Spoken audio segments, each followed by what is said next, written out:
I'm talking to Hiren Lad, software architect at Schneider Electric, and we're talking about StruxureWare for Data Centers Operation Colo.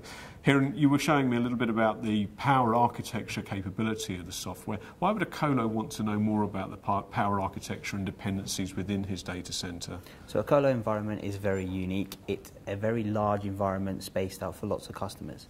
To keep that system running, they have to have a very detailed electrical system.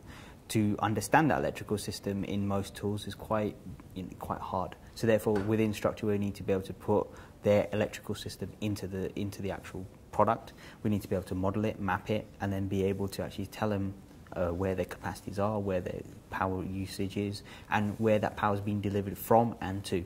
Well, let's have a look at how it works. Sure.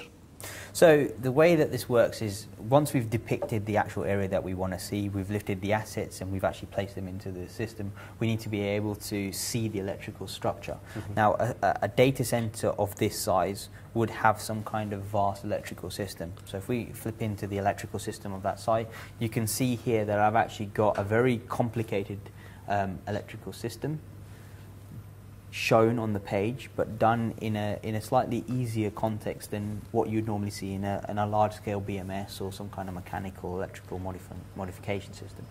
So in here, what we're actually depicting is 3 UPSs coming out in 6 different distribution panels by crossing the power over.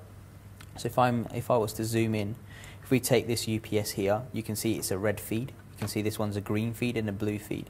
When we get down to this point, what we're showing here is that there is actually a mix. So this UPS and this UPS is actually coming out through this panel here. Doesn't look very detailed, but for a colo, this is very important.